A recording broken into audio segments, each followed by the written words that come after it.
African News 24 television. Here we bring you the latest news and reports in politics, business, sports, entertainment. I'm Timothy Crown at Dhabi. This afternoon we begin in security and with the report of the attack on a soldier by suspected armed raiders. The assailants, according to eyewitness, killed a soldier and an officer of the Nigeria Security and Civil Defense Corps at Udeku community in the Turan district of the Kwande local government area of Benue State. A community leader from the troubled area, Lawrence Akeriba, said the attack had forced scores of residents to flee the community.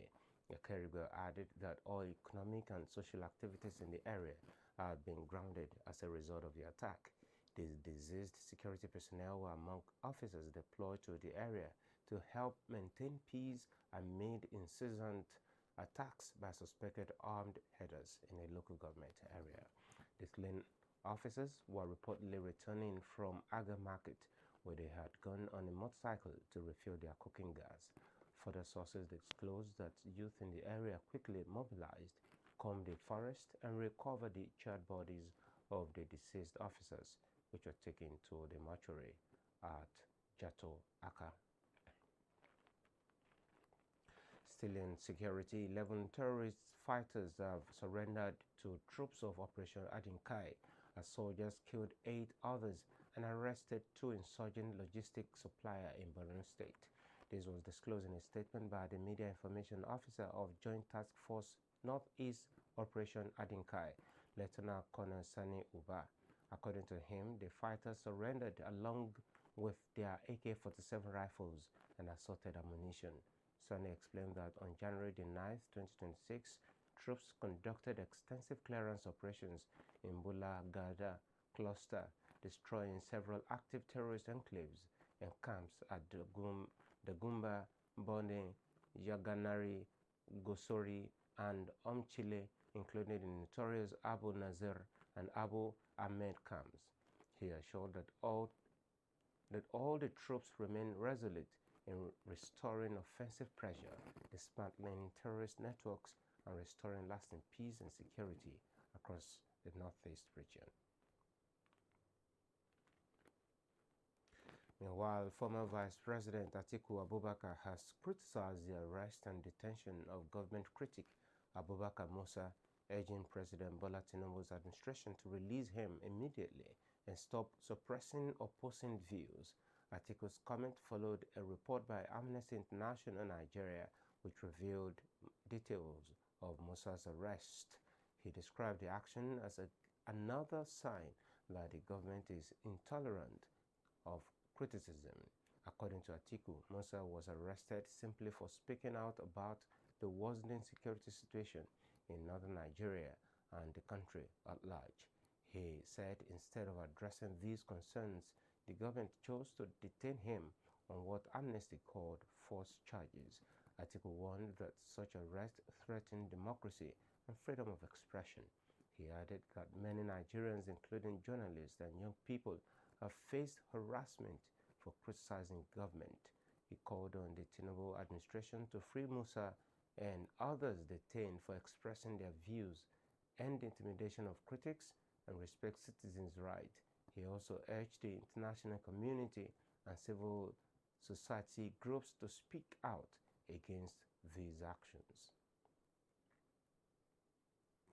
In other news, President Bola Tinubu has arrived in Abu Dhabi, United Arab Emirates, ahead of the 2026 Abu Dhabi Sustainability Week, which starts today.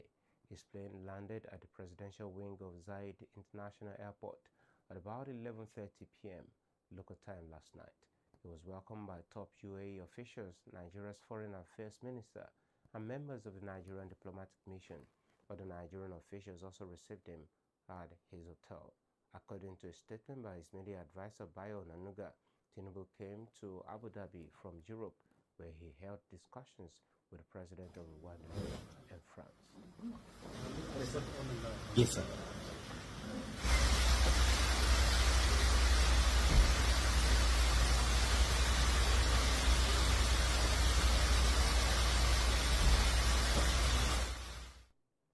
Meanwhile, the Kano state government has announced plans to train 50,000 youths across the state in 2026 as part of effort to tackle unemployment and promote economic self-reliance.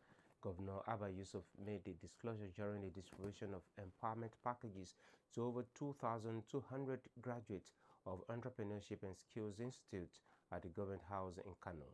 The governor said the program is designed to equip young people with practical and market-ready skills, enabling them to earn a living and contribute meaningfully to the state economy. He described youth empowerment as a central focus of his administration's development agenda. Yusuf added that the initiative forms part of a broader strategy to address poverty, unemployment, and youth restiveness, assuring that the government will continue to invest in skills acquisition as a long-term solution. The planned training will also complement ongoing empowerment programs in the state. The government,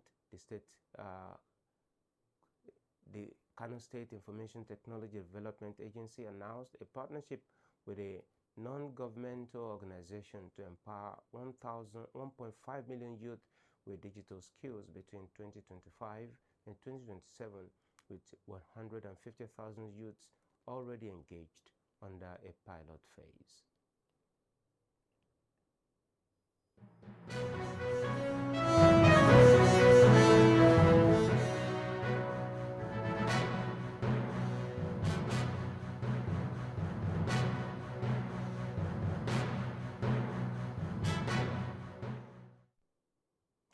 Welcome to business. Oil prices fell slightly today after Iran said it had brought recent violence under control.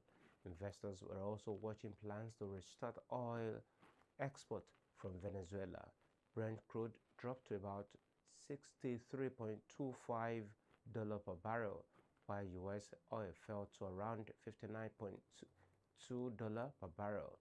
Prices had risen strongly last week due to unrest in Iran.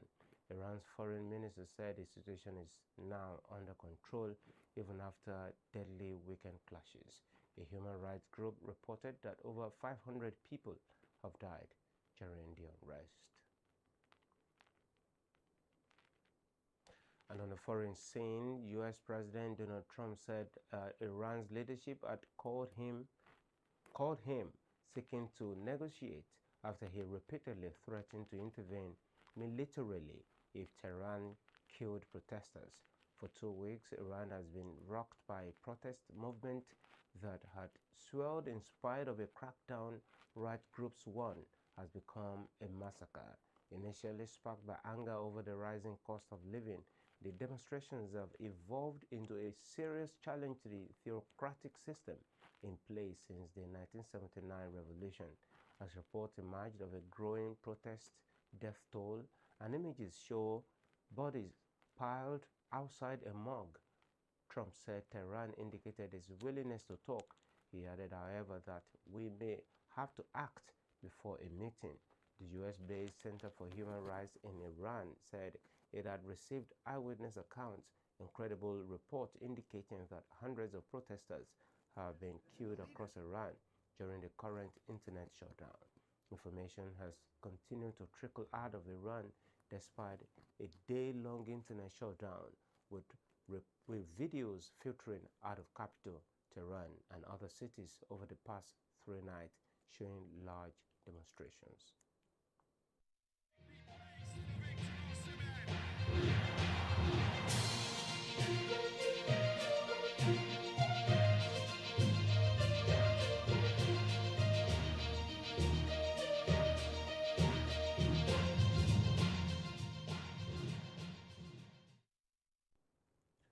Welcome to sports. Barcelona have successfully defended the Spanish Super Cup after an exciting 3-2 El Clasico victory over Real Madrid in Saudi Arabia on Sunday. Rafinha scored twice, while Robert Lewandowski added another as Barcelona claimed a record-extending 16th Super Cup title. Despite Frenkie de Jong being sent off late for a foul in Kylian Mbappe, Barcelona held on for the win. Mbappe, recovering from a knee sprain, only came on in the closing stages. The loss is expected to renew pressure on Real Madrid coach Xabi Alonso.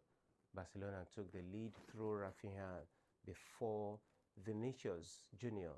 equalized with a brilliant solo goal, setting up a fast-paced end to the first half in Jeddah.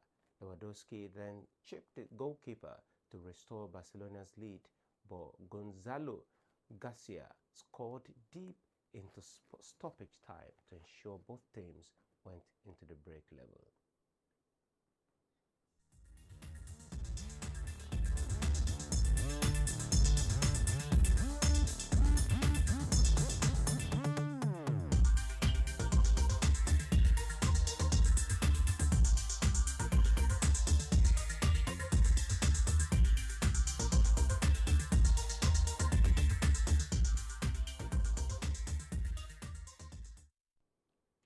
And in entertainment, the Fushengbuwa ruling house of Ijebuland has lashed out at popular Fuji musician Wasiu Ayinde, also known as Kwam1, over his protest letter to Ogun State Governor Abiodun, in which he alleged that he was being deliberately excluded from the ongoing selection process of the next Awujale of Ijebuland.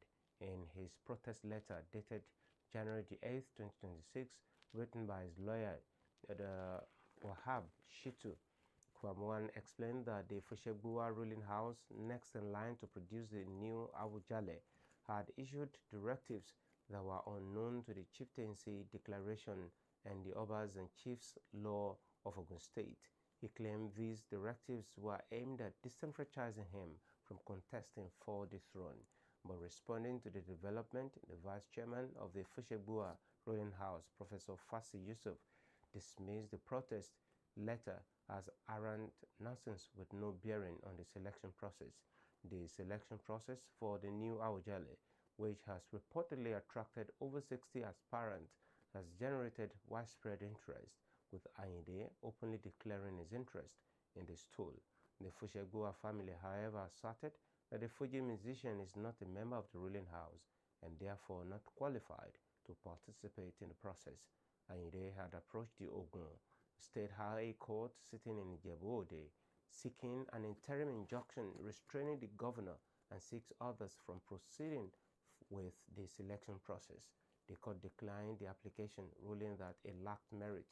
The suit was subsequently withdrawn by Ayinde through his lawyer, although no reason was given. The ruling house also suspended the nomination process and restarted it afresh after intervention by the state government. And that will be all for now. Please follow us for more on these stories and others, and stay connected with us on all our social media platforms. And don't forget to visit our website at africanews24.ng for the latest update to stay informed and ahead. I'm Timothy Crown at Derby Bay. Good afternoon.